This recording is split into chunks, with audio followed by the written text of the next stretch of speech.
Roti Kapada romance Telugu film review by allrounder star Ballem Venumadhav. Cinema నిడివచ్చి 2 గంటల 35 నిమిషాలు. Comedy, drama, romantic film. A certificate వచ్చింది. 28 November 2024న ఈ సినిమా విడుదల కావడం జరిగింది. అంటే గురువారం రోజు రిలీజ్ చేశారు. Roti Kapada romance is a slice of life story of about of 4 childhood friends who reunite after 3 years for a Goa trip. Their road trip to confront an ex-girlfriend sparkles revelations about their past, revisits lost love and rekindles old friendships అనేది ఇది స్మాల్గా చెప్పుకోవడం. హర్షగా ఈ సినిమాలో act చేసిన ఈ సినిమాలో ఖుష్బూ చౌదరి సోనియాగా, తర్వాత సందీప్ సరోజ్ రాహుల్గా, సోను ఠాకూర్ ప్రియాగా, తర్వాత సుప్రజ్ రంగా విక్కీగా, మేఘాలేఖ శ్వేతగా, తర్వాత తరుణ్ పోనుగంటి సూర్యగా, నివేక్ష దివ్యగా నటించినటువంటి ఈ సినిమాలో దెంగి అనే పదాన్ని చాలాసార్లు పాడి దాని ఇంటర్వెల్ కూడా మారారు. అంటే ఈ అసభ్య పదజాలంతో దెంగి అనేటువంటి వర్డ్తో ఇంటర్వెల్ని చేయడము, మరి ఎలా సెన్సార్ చేశారో తెలియదు. అడల్ట్ సర్టిఫికేట్ వచ్చినా కూడా దెంగి అనే పదాన్ని సినిమా అంతా వాడారు. సో దానికి ఇంటర్వెల్ బ్యాంక్ కూడా అదే ఇచ్చారు, రాశారు మరి ఇంగ్లీష్లో. ఇక Vikram Reddy director, writer, editor అయినటువంటి ఈ సినిమాకి సృజన్ కుమార్ బొజ్జం ఒక నిర్మాత కాగా, సీనియర్ నిర్మాత బెక్కం వేణుగోపాల్ గతంలో నాకు మంచి స్నేహితుడు.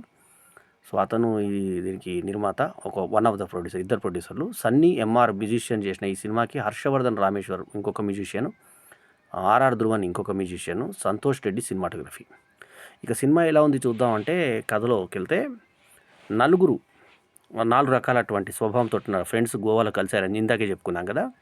అక్కడ ఏం జరుగుతుందంటే, ఒక ఆమెనేమో లివింగ్ రిలేషన్, ఓటీపీ లాగా వన్ టైం ఫ్రెండ్షిప్ అంట. ఇది ఒక కొత్త కాన్సెప్ట్. ఆ అమ్మాయి మంచిగా చూడడానికి నీట్గా ఉంటుంది. ఆ అమ్మాయి వచ్చి వేయించుకుందాం అంటుంది హీరోతో. ఆ తర్వాత ఆమెతో లిప్ లాక్ కూడా ఉంది ఈ సినిమాలో. ఆ తర్వాత ఆ అమ్మాయి కడుపు వస్తుంది. వచ్చిన తర్వాత నీ ద్వారా వచ్చిందని చెప్పి పేచి పెడుతుంది మళ్ళీ. అంటే వాళ్ళ ఫ్రెండ్స్ పేచి పెడితే ఆమెకు లేదు, నాది తప్పు అంటుంది. చివరికి ఆ అమ్మాయిని వద్దనుకుంటాడు ఇతను. ఆమె ఇంకొకరిని చేసుకుంటే వాళ్ళకు ఒక పిల్లాడు పుడతాడు. ఆ పిల్లాడిని మార్వాడి కుటుంబం వాళ్ళది. ఆ పిల్లాడిని లాస్ట్కు చూసి తను తీరా బాధపడతాడు. అతను వచ్చి కౌగిలించుకున్నాడు వాళ్ళ భర్తని. ఇంకొక ఫ్రెండ్, ఆమె పెళ్లి చేసుకుంటూ 6 నెలలాగా అంటే వాళ్ళ తల్లికి క్యాన్సర్. ముందే చెప్తే నువ్వు దయతో చేసుకుంటావు కాబట్టి వద్దన్నది ఆమె కాన్సెప్ట్. సో ఆమె పెళ్లి చేసుకోకపోయేసరికి ఆమె ఇంకొకరిని పెళ్లి చేసుకుంటుంది. పెళ్లి కావాలని నాకు ఇంపార్టెంట్, ఎవరితో చేసుకున్నది ఇంపార్టెంట్ కాదు అన్నది. అది ఆమె ఒక సబ్జెక్టు. ఇంకొకళ్ళ సబ్జెక్ట్ ఇట్లా 4 రకాల ప్రాబ్లమ్స్తో 4 జంటలు ఉంటారు. సో చివరాఖరణ చెప్పినటువంటి సందేశం ఒక అలల మీద చూపిస్తూ, ఇట్లా గోవాకి షూటింగ్ వెళ్ళాం కదా అని గోవా మీద ఒక క్లోజప్ షాట్ వేశారు నీళ్ళ మీద. దాని మీద అలల మీద వేసినటువంటి ఒక చాలా మంచి నీతి ఒకటి లాస్ట్లో చెప్పడం జరిగింది. ఓవరాల్గా చెప్పడం జరిగింది. సినిమా డైలాగ్ ద్వారా కాదు, డైరెక్టర్ ప్రేక్షకులతో మాట్లాడినట్టుగా చెప్పారు.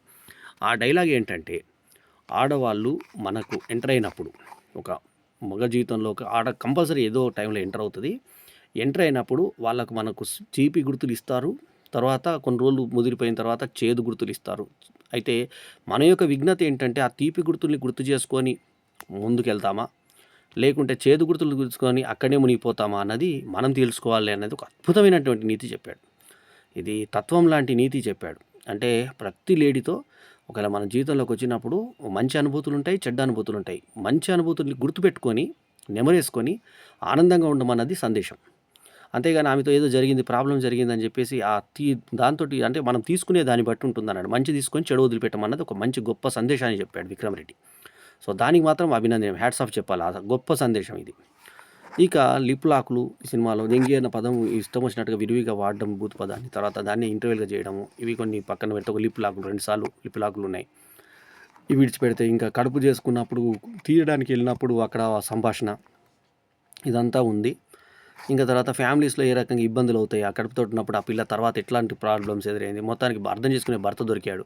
ఇంకొక ఆమె కూడా గర్ల్ ఫ్రెండ్ ఇంటికి పోయినప్పుడు ఆ భర్త కూడా మంచిగా తీసుకుంటారు. ఇద్దరు లాస్ట్ క్లైమాక్స్లో వాళ్ళు అంటే మెచ్యూరిటీ లెవెల్స్ ఎలా చూపించాడంటే, భర్త తన గర్ల్ ఫ్రెండ్ దగ్గరికి వచ్చినాక కూడా ఏమనుకుంటే వాళ్ళిద్దరు మాట్లాడుకునేటువంటి స్పేస్ కలిగిస్తాడు. అక్కడ వాళ్ళు మాట్లాడుకోవడం, ఇప్పుడు ఉన్న ఫ్రెండ్ ఎలా ఉంది, యువతరం ఎలా ఉంది అనేదాన్ని చూపించారు. సో ఈ 4 అమ్మాయిలు 4 అబ్బాయిల కథగా దీన్ని మనం రోటీ కపడా రొమాన్స్ అనే మంచి టైటిల్తో ఈ సినిమా చేయడం జరిగింది. అయితే దీంట్లో పెద్దగా యువత లాంటి సినిమా తీసిన బెక్కం వేణుగోపాల్ అంటే ఆయన డైరెక్షన్ కాదు, నిర్మాతగా. అంతకుముందు సినిమా చూపిస్తామా అలాంటి సూపర్ హిట్ కొట్టిన అతనికి మళ్ళీ ఆయన ఎగ్జిక్యూటివ్ ప్రొడ్యూసర్గా మరి నాని లాంటి పెద్ద హీరోతోటి ఆయన సినిమా చేసినాడు గతంలో, దిల్ రాజు దాంట్లో బ్యానర్లో. సో అటువంటి సినిమాలు చేసినటువంటి వేణుకి బెక్కం వేణుగోపాల్కి నాకు చాలా మంచి పరిచయం ఉంది. ఆయన ద్వారా నాకు హిందీ సినిమా హీరో హరీష్ సినిమాకి రచయితగా పనిచేసే అవకాశం కూడా వచ్చింది. అయితే ఎందుకో ఈసారి టేస్ట్‌ని అంతగా పట్టుకోలేకపోయాడు. సంగీతం కూడా ఈ సినిమాలో సాంగ్స్ కూడా కొంచెం బాగా ఉన్నటువంటి ప్రయత్నాలు చేసినాడు. సన్నీ మ్యూజిక్ గానీ, ఇందాక చెప్పినట్టుగా ముగ్గురు మ్యూజిక్ డైరెక్టర్స్ ఈ సినిమాకి పనిచేశారు. మరి ఆ మ్యూజిక్ పరంగా కూడా కొంచెము బాగా చేసే ప్రయత్నమే చేశారు. హర్షవర్ధన్, రామేశ్వర్ ఉన్నాడు, ధ్రువన్ ఉన్నాడు, ఆర్ఆర్ ధ్రువను, ఆ తర్వాత సన్నీ ఎంఆర్ ఉన్నాడు. ఇంత ముగ్గురిని పెట్టుకొని కూడా మంచి పాటలను చేసే ప్రయత్నమే చేశారు. Roti Kapada romance title song కూడా ఉంది మనకి. సో ఇది అన్నీ చేసినా ఎక్కడో ఏదో మిస్ కొట్టినట్టు అనిపించింది. కొంచెం అక్కడ ల్యాగ్స్ కనిపించాయి కొంచెం. సో మొత్తానికి ఏదో కష్టపడి చేసిన సినిమా విక్రమ్ రెడ్డిది. ఒక సందేశం మాత్రం జనాలకు పనికొచ్చే సందేశం ఇచ్చాడు కాబట్టి దీన్ని ఒక యూత్ సినిమాగా చెప్పుకోవచ్చు.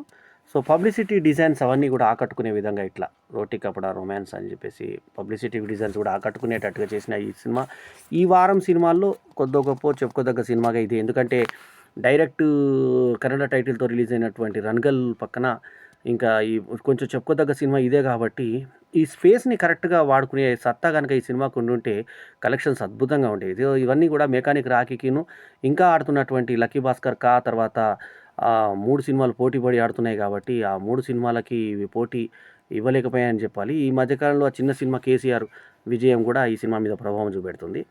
సో పాత సినిమాలే ఇంకా ఆడేటువంటి పరిస్థితి మల్టీప్లెక్స్లలో కనబడుతుంది. సో ఆ 3 సినిమాలు తగిలిపోయాయి అక్కడ, ఇంకా ఆడుతూనే ఉన్నాయి. వాటి ప్రభావాన్ని ఇంకా తగ్గలేదు అవి. ఆ సినిమాలు ఆడుతూనే ఉన్నాయి. సో అది పరిశ్రమ ఆడాల్సిన పరిస్థితి. కాకపోతే రోటీ కపడా కపడా రోటీ కపడా మకాన్ అని హిందీ సినిమా ఉంది. దానికి అనుగుణంగా ఇది కొంచెం అనుకరిస్తూ రోటీ కపడా రొమాన్స్ అని ఒక వెరైటీ టైటిల్తో యూత్‌ని ఆకట్టుకునే ప్రయత్నం చేసి, తర్వాత నటీనటులందరూ కూడా కొంచెం చూడడానికి ముద్దుగా ఉన్నటువంటి నటీనటులను ఎంచుకున్నందుకు కొద్దో గొప్ప ఈ సినిమాకి ఒక మంచి రెస్పాన్స్, అంటే యూత్ నుంచి రావాల్సినటువంటి తరుణంలో ఇంకొంచెం బాగా చేసుకునుంటే ఇంకా బాగుండేది సినిమా. సో పర్వాలేదన్న ప్రయత్నం. కాకపోతే లాస్ట్‌కి ఇచ్చే సందేశం మాత్రం ఇందాక చెప్పినట్టుగా బాగా అభినందనీయం, శ్లాఘనీయం. సో డైలాగ్ పరంగా మరి బూతులు దెంగేదాకా వచ్చేసిందండి. ఇంకా రాను ఇంకెటువంటి బూతులు వస్తాయి అనేటువంటి ఒక డౌట్ కూడా మనకు కలుగుతుంది. సో సభ్య సమాజంలో పిల్లలు నేర్చుకునేటువంటి ఇది దానికి ఇంటర్వెల్‌లో దెంగే అని చెప్పేసి వేయడం దాకా వెళ్ళిపోయిందంటే ఎక్కడికి వెళ్ళిపోయిందో అనిపిస్తుంది మనకు. సో రోటీ కపడా రొమాన్స్ సినిమాకి నేను ఇస్తున్నటువంటి rating 2.5/5 is my review rating. ఈ రివ్యూ కనుక మీకు నచ్చితే లైక్ చేయండి, కమెంట్ చేయండి, షేర్ చేయండి. మా ఛానల్‌కు తప్పకుండా సబ్స్క్రైబ్ చేయండి. ఎల్లప్పుడూ మీ ఆదరాభిమానాలను ఆశించే మీ ఆల్రౌండర్ స్టార్ బల్లెం వేణుమాధవ్. నమస్తే, జై హింద్.